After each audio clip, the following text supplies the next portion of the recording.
nan gandi anje ishiin jedheen nama jimaata sagalgalaa naa bilbilee galuuf jechaa irra ishiin jedheen bakka har'a gudiima goona jaratti kana sammuu irratti xabannaadha yeroo rakkoon tokkoon jiru atumti irra galii malee minaaminenne inni achuma naqee pentee ta'e angalgala isaa dhufee mana abumaasfaa keessa taa'een barnoota barachaa ture. Kanadha. Ayyee hedduu galatoomi yaada kiyya dhumaa dubbadheetiin inshaalla namoota biraatiif carraa dabarsaa maalinni dhugaa dubbatuudhaaf akka namni ragaa utuu namni ragaa siiboo baateeti ana dabalate ana farhaaniin ani sagalee reefina miidiyaa irra deemu nama keessaan na erge I think galgala na ergamee ture natti fakkaata har'a naggeeffadhee otoo nama biraa ta'e warra ijoollee xixiqqoo dhiisi anumtiin amanuu ture. Alhamdulillah garuu rabbiin immoo adda baafadha waan jedhe bilbila sana argannee mucaa musliimaatti immoo dawwale kiristaana miti ati dubbii harka baasuuf kana jettullee garuu dubbiin akkasii keessa amantii keessatti dingata daangaa nama dabarsa toobaa waan nama gaafachiisu dhagaadhaaf hin sagadaa waan garaagaraa kun inshaalla sana keessaa nuun haasofna garuu walumaa galatti immoo obbola tokko musliimaatti wanti nimuu barbaadu namni waan baay'ee namarratti hojjechuudhaaf kaayyoon halkanii guyyaa hojjetu tokko hin jiru. Anaddisu musliimatti beeka. Hagaarraalee islaamummaa isaatti beeka eenyuunuu jechuudha. Garuu hoo amma inni gaafa dhufe ani kiristaana jedhutti utuu abbaan fedhe viidiyoo miti waan barbaadeef dee dhufe viidiyoon sun ba'ullee hin jaallanneen banagaraachillaa. Maaliif waan ofii keenyaati inni dhufe afaan isaati ani kiristaanatti har'aan booda jedhee amma dhaqee inni viidiyoo ba'u irratti dubbachuu raasu as falligamu ture dubbachuun maamuu barbaachisu ture. Egaa erga viidiyoon ba'ee viidiyoon kan baase abbuma waraabee baase haa ta'u erga ba'e immoo innis dhufee kunoo qalbii keessan keessaa baasaa wanni nuti goone isa dubbachiisuuf jenneeti malee ofii keenya waan kana barbaannee miti ofii keenyaati waan kana jechuu barbaanneeti miti garuu waan inni jedhu harkaa fuuchuufi jedhanii warri viidiyootti dawwale sundi keessa dhageessanitu dhumarratti waan inni uummataan jechuudha barbaade jira addisuun hin jedha garuu ustaaz Abwaliis Abumaazis jiru inshallah tuufa. Ifama saamuu komiti iccitii tokkotu jira iccitii kana tun dubbatiin garuu darbuun barbaadu maqaa rabbi tokkichaa maqaa quraana rabbiitiin isin kadhadheera daqiiqa muraasa naa laattu. Tokkoffaanii inni guddaaf inni olaanaan mucaan kun yaaliin inni kanaan dura raawwachaa ture stiil amma maatiitti amma obbolaatti yaalii hojjechaa yaalii waa meeqaa raawwachuudhaaf basaasummaa hojjechuudhaaf baay'ee yaalaa tureera. Afaan isaarraa baasee anatti kan inni dubbate ijoollee garee wangeelaa gaafachuu dandeessu kan akka waajiifaa gaafachuu dandeessu kan akka hawwiifaa gaafachuu dandeessu namoota garaagaraa gaafachuu dandeessu. Ijoolleen garee wangeelaa addisuu wajjin dhimma sagalee achi keetti waraabdeen addana keetti dhuftee mucaa kana wajjin walitti buuta taanaan unu wajjin walitti buute waan achitti fixxe achumatti fixiitii nama haaraa ta'in wajjin jiraadhu jechuudhaan kan akka barsiisaa Xiibee Soonfaa kan akka barsiisaa Gobanaa USA Ameerikaa kan jiranii dubbii cimaa irratti kaasanii afaan qabsiisanii turan. Anaan garuu yaada sadii naa kenne. Inni tokkoffaan maal naa kenne wallaahi ma billaahi nama lafa kanarraa jaalladhu yoo jiraate obboleessa koo abdii qofaadha isaanan isinii kakadhaa jechuudha akka namaatti gaaffii kana sadannaa dhiyeesse innis maayin yoo kiristaanummaa keessaa deebite viidiyoo kennaniisa hin deebitu taanaan waa laman godhaa tokko uummata islaamaaf siin walitti buusnee yookaan uummata islaamaaf siif abdii walitti buuse yookaan siin hin ajjeesisa yookaan abdiin ajjeesisa tokko laa kana qabadhaa. Maqaa rabbiitiin isinii kakadhaa jechuudha. Tokko lammaffaa yoo uummatni islaamaa isin irratti dammaquu baate siif abdii walitti naqee siif abdii gidduutti diinummaa hin uumu yoon ta'e isin taa'aati kana na ilaalaa kan jedhe isa mataa isaatiiti. Itti fufee dheengaddumaa isa ittiin dhufee shaadaa qabachuuf jedhu kana narratti bilbilaa ture irraa kaasuun didi. Deddeebisee bilbile irraa kaasuun didi. Kallatti dhumaan naa bilbileetu gaafa inni cannaqee jedhu maalaadha kenarraa dhabdeeti kan narratti bilbilaa jirtu jazbaa wayiidhaan narraa dhaabbatta taanaan narraa dhaabbadhu narraan dhaabbattu taanaan karaa deemtu deemee anis nan deema. Qoshaashaa akka keetii takka argee hin beeku xawalwaallee wayiidhaan narratti hin bilbiliin lammaffaa dhimma anaaf si walitti nu fidu hin jiru ittiin jennaan akkas naan jedhe. Kaayyoon gara islaamummaatti deebi'uu kootii ergama dhimma abdiif dhimma kee irratti hojjechuu koo akka ta'een gurra si buusuu barbaada naan jedhe akkas naan jedhe gaafa guyyaa sadaffaa shaadaa qabate. Tokko iccitii kana asumaan qabadha. Iccitii kana asumaan qabadha. Inni lammaffaan ammas amoonii dhuguma durumuu kiristaanummaa kee gaafa ba'eoo kiristaanummaan sirrii miti jedhee islaamummaatti dhufe amma immoo takka ture islaamummaan sirrii miti jedhee kiristaana dhaqe amma immoo kiristaanummaan sirrii miti jedhee kan inni as deebi'eef gurbaan kun basaastuudha. maqaa rabbii waan ani isin kadhadhee finaasaa. Lammaffaan gurbaan kuni tiifi dubartii fi maallaqa malee danda'een jiraatu. Jala beekaa kana. Isti hanga waldaa masarata Kiristoos maqaa hundeessee ba'e sanaatti bareechinee dhimma kana beekna. Qaa ustaas maqaa rabbii qaalii rabbii nan isin qabina jalan dubbatina. Addisu akka gootu rakkoon qabudha. Waan inni siin jedhe qofa nutti himi malee. Hin fixanna hiccitii guddaa kana. Natti himta nutti himta si dhaggeeffanna garuu waan inni jedhe qofa nutti himi malee. Waan inni jedhe qofa nutti himi malee. Isa sinitti hima. Dingata akka tasaa ta'e inni akkasidhaan akkasii waan jedhu akka dhuunfaatti hin dubbatiin waan isitti hime qofa nutti himi. Maaliif jennaan kabaja nam tokko illee hin eegna nuti iddoo inni jirretti waa'ee isaa dha'uun gaarii miti. Waanuma inni sitti hime qofa waan isin jedhe qofa nutti himi. Waan ta'eef bor Addisu nu qabame waan isa garii. kanaafi Normal. Qaban nu qabamuutu gaarii. Nu qabamuutu gaarii. Beekaatumaan siin jechuu jirra. Okay, amantii irra deddeebiidhaan akka naa kaasaa tureera. Gaafinni naa kaasaa ture uummanni ijoollee kiristaanaa keessaa hawwiinfaa ni beeku, yedraayyaan ni beekti, obbolee goddanyaansa eebaa kan jedhu beekaa. Ani addisuu kanan akka ittiin cunqursaa jiruuf, doorsisaa jiruuf, asfaraarra'aa jiruuf achi keessaa baasee Duubaayitti gashaafedha. Addanaatii akkas naan jedhe. Yoo hiccitii kana naaf haafu viidiyoon kun naaf haafu itti ta'ee akkaawuntiin kanarratti birrii 250 erginaan jedhe. Akkaawuntii maaliin jedheen? Birrii 250 akkaawuntiin sitti mu kanarratti naa gashita taanaan hicciticha nan hambisa. Hin gashitu taanaan bakka irratti han baasa. Yoon kiristaana kee taa'ee viidiyoo kana baasuu dadhabe islaamatti achi deebi'een viidiyoo kana baasa kan jedhu. Ragaa qabdaa? Ragaa qabdaa?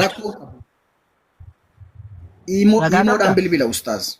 Ikkoo ati waan nama akka asfaraarraa jiru akkamitti ragaa malee itti naasofta akkam ragaa akkam ati nama waa beekudha nama beekaadha akkamitti ragaa qabatu barkatti. Akkamitti akka ragaa malee haaseen isinitti hima. Tokkoffaan daayireektii imoodhaan naa bilbila. Iskiriin riikoordiin qabu bilbilli keeyya. Ilaaluu danda'a abdiin borna harkaa fuudhee jechuudha. Yeroo bilbilu aawudoo naa bilbila silkii tokko qofaan qaba. Dhaggeeffadhaa. Yeroo hundumaa immoo kan na gaafatu silkii dabilii qabdaan nan tokko duwwaan qabaan jedhaan inni duraan qulqulleeffateera. Addisu osoo nuuf qabamtee gaariidha bakka kanarratti mee dubbii tana xumurree haa Inshallah imam dhumtee barfinne inshallah jarana galatooma amma jechuun gara biraa dheerachuu jirti. Gara biraa dheerachuu jirti. Gaarii miti sun. Ani yaada muraasa qaba ifamu wajjini. Salaamu alaikum wa rahmatullahi wa barakatuh. Warra dhaggeeffattan guutuu. Akkuma dhageenye kan haqiiqatanii an akka kiyyatti ijoollee gaafsan bira jirtu keessattuu mucaa amma shaashamannee ka'ama duratti itti bilbiltan kana sababa wallaa isaatiif malee dogongora hunda ka hojjechiise mucaa san jedheeti yaada. Haqiiquma dubbachuu gaariidha. Fuulduratti illee ijoollee muslimaadha. Wantoota akkanaa kana akka namni inni dhugaadha addisuun hin beeku reefu islaamummaatti dhufe akka wanni kun nama kafarsiisu hin beeku. Jechoonni akkanaa kun taphaafuu hin jedhamu. Taphaaf hin jedhamu. Taphaaf hin qalladamu. Jechoota akkanaa kun kufrii keessaa nama baafti. رب سبحانه وتعالى سورة توبة كيسد دبتي قل أبي الله وآياتي ورسولي كنتم تستهزئون قلدين الله الأول كبتي كي يتوت ربيتي والكبتي إرقام ربيتي صلى الله عليه وسلم والكبتي نبيو تبراتي الله والكبتي قلدين قلد نجيشون دندا وإذا كان عدسون بيكور أبو دندا لقالا قروا مجانسون وان هم بيكنف براتي دبات أجل إما لي وان يكون جيتشا كفر داتي أني قافة سأقالي كان دقا وكيكا تنيري فدي yeroo sanitti garuu arabifumaan dubbadheeti mee addaan baafannaa laakiin ammoo jecha kufriidhaa dubbateetiin jira jenneetuma achumatti dhiifne wanni irraa dubbachuu dhabneef illee sababni isaadha duuba isaadha waa jiraachuu mala waan jedhu waan shakkineef tamaam erga sani ammoo alhamdulillah amma dhufee addisuun illee dubbate mucaan sun illee dubbate waan gaariidha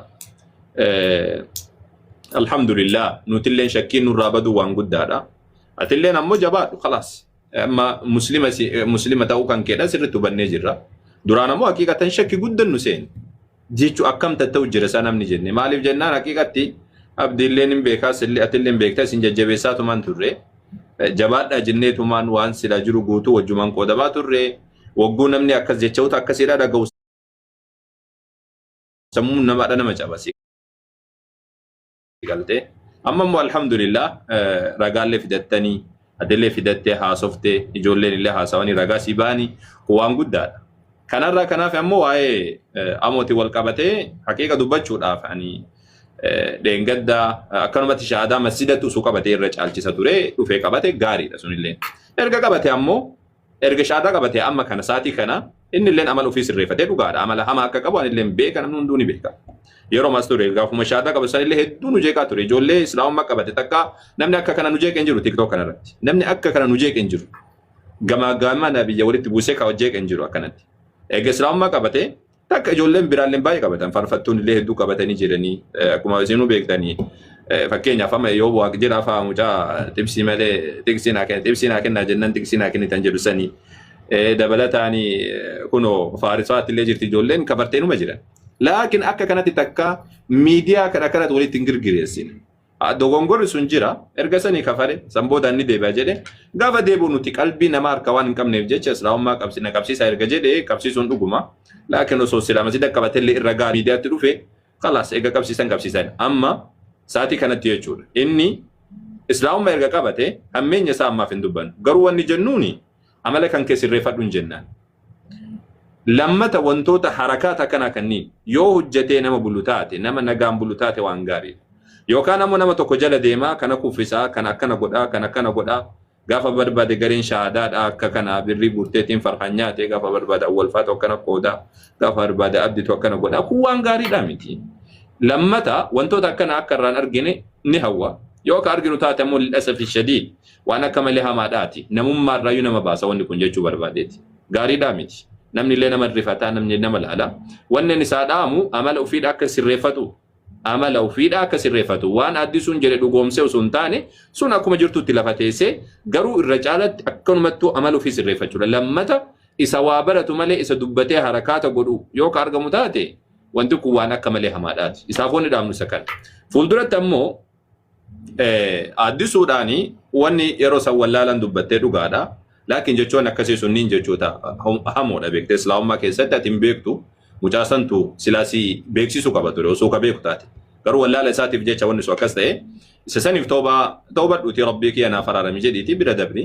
Taane ammoo kan fuulduraatti namni maal gochuu qaba kan jedhu namni islaamummaatti wagguu dhufe barachuu qaba. Barachuu qaba islaamummaan kun eega rabbiin nama badhaase barachuu qaba. Borumsa irratti yaada keessan xiyyeeffannaa keessan kennaati. Baradhaa inni jedhu dhaamsa kiyya. Kun kanaan yaadni an qabu suma kana.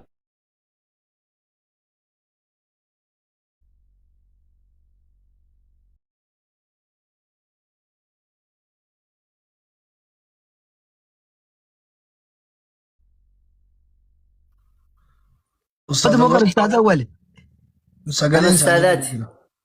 Okay, Shenur zaman jala jiru natti fakkaata wal darba. Amma ustaaza wal dhufanitti waan xiqqoo tokko deekaa tokko lama wanna jedha. Yeroo meeqa ergeef ture Shenur zaman hin seenne wal galchaa. Amma ustaaza wal dhufutti jechuudha inshallah. Banagaraachin ላይ waa'ee basaasummaa jedhamu keessatti waa dhagee keessatti Umar ibn al-Khattab maal jedhu beektu bilxoolcha አይደለንም ግን ብልጣብልጦልቻ አይሸውድንም jedhe. Nuti gamna miti garuu gamneessi garuu nu shawwadu jedhe. Nuun garee shaadaa keessatti basaastuu kumaatamaa oltu dhufaa oola. Takkaa guyyaa tokko maa nurraan argatan nurraan fudhan. Yeroo qabaannee faana dubbanne kan jarri nurraa fudhatan. Har'as ta'e gara fuulduraattis yeroo keessan hin fixiina. Tokko dingata garuu ijoollee dubartii biyya Arabaa jirtuuf yamaan qaadawil honillaachuwal bilbila isiniif ta'a. Isinitti maa jira eenyumayyuu haa ta'u abbaa sagal jala fiiguu abbaa barbaadan jala fiiguu isinitti himnee jirra eenyuun gargaaruu barbaadan karaa dhaabbataa eenyuun nu gargaara karaa nama dhuunfaa eenyuun nu naasayinaa ofii keessanii haasoftanii ofii keessan dhukkuba mataatti of fiddanii takkaa namatti namne takkaa isa hojjettan itti namne takkaa sammuu keessan itti namne mooraaliin keessan cabee birrii keessan dhabdanii kan addisuudhaan birrii 250 gashi akkas goota jedhame mee an akka nama dhuunfaa nama sanarraa dubbataa jiru banagaraachilla nama sanarraa dubbataa jiru dhiiruma kamuu haa ta'u namni har'a dhufee nama dhiiraan akkas ga'utu malee akkas jedhu dubara yoo gaafa argate akkam godhe. Saniif obboleewwan kiyya ijoolleen dubaraa of eeggannoo guddaa taasisa. Akkana isiniin jechuudha barbaada. Garee shaadaa ammoo eenyumtuu dhufnee hin basaasnaa maal goona basaasuu dhiisaa nu keessoo bultan yoo barbaadan iimeelii keenya isinii kennina yoo barbaadan iimoo keenya isinii kennina yoo barbaadan feesbuukii keenya isinii kennina kunoo feesbuukii gosa nama meeqa ciisa miti laayivii yoon seenu na jalaa meeqa tuttuqu miti akkatti feesbuukii laayivii seenu dhabe garuun qayyarreen paaspoortii koo seenaa tumaakti waan tokko argattan. Sini galee basaasumaa feete gootan nu musliimoota shaadaa namatti daawaa gochuun nama waamu malee waan kana ala waan qabnu tokko hin qabnu. Sini galee kanaafuuti eenyumaa yoo ta'an waan akkasirraa of eeggadhaa namni islaamaa dhufe akkuma ustaazaa wal jedhan barachuu cimaa ta'uu abdiin wanni inni gara umraa deemetti gurra isinitti buusu barbaada. Abdii namni birrii kaffalee fi maal jedhee fi miti. Bakka ofiisaa tattaafate nama tattaafate eenyumtuu yoo ochol baase waan tokkodhaa miti. Hin tattaafate hin hojjete daawwaa godhe hojii isaa irratti cufe hojii isaa irratti hojii jedhe namni kamuu kanuma. Eenyumtuu sponsor abbaa fedhe ta'uu danda'a. Abdiin waan tattaafataa gobasiiteef abbaan barbaade ittiin dhaabbata isaa beeksisachuuf yoo barbaade Awurooppaa geessuu danda'a. Mirga isaati. Mirga isaati. Dhaabbata isaa ittiin beeksisate. Kun immoo dandeettii isaa agarsiise. Abdii yoo barbaade waan kana ol dalagee biyya keessatti dhaabbata barbaade hojjetachuu danda'a dandeettii isaatiin. Akka isaa ta'a yoo barbaadan isin. Dandeettiitu isin irratti malee farankaa cabdu tokko guyyaa tokko sii kenne beekaa abdan. Namni birrii sitti kenne namni dhuunfaadhaa dhufee birrii sitti kennu tokko hin jiru. Maaliif islaamummaa ofii jaallatee dhufe malee islaamummaa birrii aannamaan kennu nuti. Inni dhifee keessaa beellee birrii dhabnaan ba'e islaamummaa keessaa utuu qabaateeti namni hin ba'u. Tu birriin jiraate namni keessaa hin ba'u. Hin kennu eessaaf hin kennu nuti. Ofii keenyatti kunoo dalagannee sa'aatii kana galla kunoo makiinaa oofaa olleetu hojii biyya arabaa keessa naannaa ollee galgala galeessaaf hin kennine. Yellam dirjitiin keenya birriidhaan miti kan dhaabbate dirjitii beekumsaan dhaabbate qofa qabna nuti. Nama beeksisuu barbaade qofa nu biraa dhufu waan birrii barbaade immoo iddoo birriin jiru haadha malee islaamaan birriidhaan hin hiramtu. Inshaallah ta'ala carraa ustaazaa tokko guddaan barataa jira jara biratti waa hin dubbadhu inshaallah. Ustaazaa walillee dubbii isaanii fixannee fitatanii gara ustaazotaatti dabarsan inshaallah.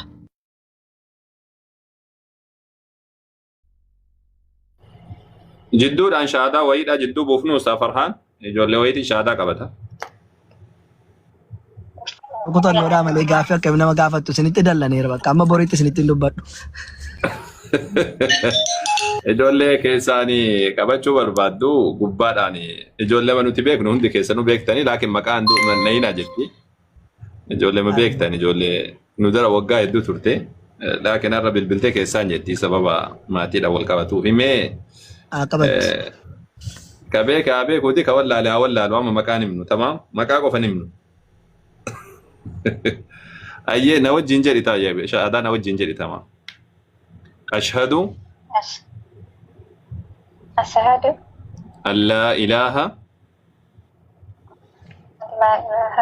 إلا الله وأشهد أن محمدا عبد الله ورسوله وأن عيسى عبد الله ورسوله أن رقام بها اللهم لي رب براك جري نبي محمديس إرقام ربي تيفي قبرك ربي أكتان رقانم با عيسى نس يوكان يسوس كريستوس إرقام ربي تيفي قبرك ربي أكتان رقانم با عيسان واقمتي نعم ملي